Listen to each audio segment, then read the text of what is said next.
Why it sucks to be born as a fishing cat. You think being born a fishing cat is the ultimate jackpot, right? I mean, a cat that actually likes water, sign me up. But let me tell you, the reality is a whole lot soggier and a lot less glamorous than it sounds. In fact, it kind of sucks big time. Let's dive in, shall we? Pun absolutely intended. First off, let's talk about the real estate. When you picture a cat's home, you probably think of a warm lap, a sunny windowsill, or maybe a plush sofa. Nope, not for us. Our address is Swampy Marsh. Somewhere between a muddy puddle and a patch of reeds, we live in wetlands and mangrove forests. Sounds exotic, right? Wrong. It's mosquito-infested, permanently damp, and you constantly have mud caked in your fur. Instead of a cozy nap, you're ankle-deep in slime, smelling perpetually like a wet towel that's been left in a gym bag for a week. It's not the luxurious lifestyle you see on cat food commercials, trust me. And then there's the whole fishing thing. It's in the name, so you'd assume we're some kind of feline master anglers, pulling out prize-winning fish with a flick of our paws. The truth is far more embarrassing. A lot of our time is spent just staring.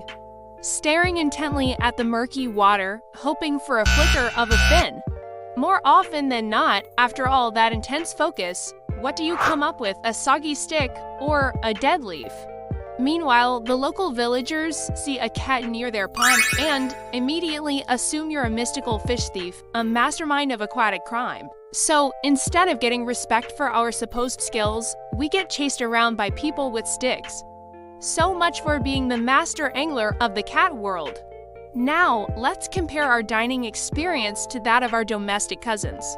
You know, the fluffy ones you see on the internet, they get the good life.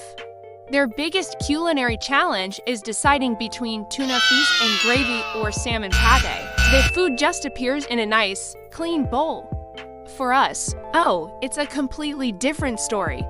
Our dinner is at the bottom of a murky pond. We have to dive headfirst into cold, dark water, fumbling around with our paws, praying that the thing we just grabbed is actually a fish and not. Well, who knows what's down there? It could be a crab with a bad attitude, a sharp rock, or some unidentifiable swamp monster.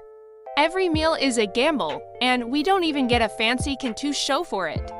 The worst part, though, the name itself, fishing cat, it sounds so charming and adorable, doesn't it?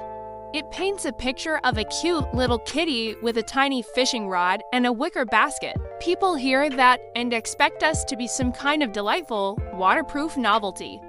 The reality is, we're often just drenched, grumpy furballs who smell strongly of pond water and mild desperation.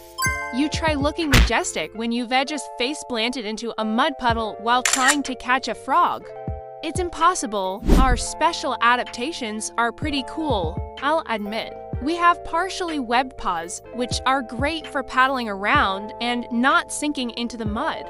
Our layered fur coat provides some insulation from the cold water. But these awesome features are all in service of this wet, messy lifestyle. It's like having a superhero power that only works when you're doing your laundry. You've got the gear, but the job description is just damp, and let's not forget the social life. Or rather, the lack of one. We're mostly solitary creatures. This isn't because we're antisocial divas. It's because our hunting grounds can't support a big crowd. You can't exactly have a party when everyone is competing for the same few fish. So it's a lonely existence, punctuated by the occasional awkward stare down with another fishing cat over a particularly promising-looking puddle.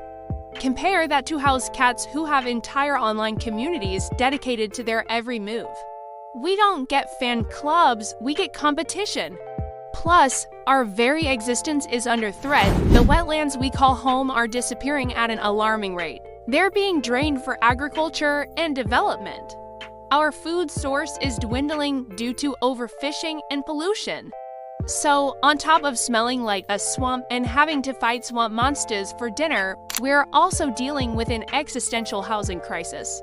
It adds a whole new layer of stress to the daily grind. We're literally fighting for our homes and our survival, which is a lot more pressure than worrying about whether the red dot will appear today.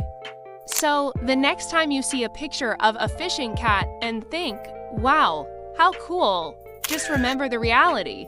Remember the mud, the mosquitoes, the soggy sticks, and the constant, lingering smell of pond scum. Being a cat is great, but being a fishing cat? It's a soggy, challenging, and often frustrating nightmare. Trust me, if we had the choice, we'd probably trade our webbed paws for a warm spot on the sofa in a heartbeat. The dream isn't to be a master of the swamp. It's to be dry, just once. Thanks for tuning in to hear my soggy tale. If you found this glimpse into the not-so-glamorous life of a fishing cat interesting, please hit that like button and subscribe for more truths from the animal kingdom. See you next time.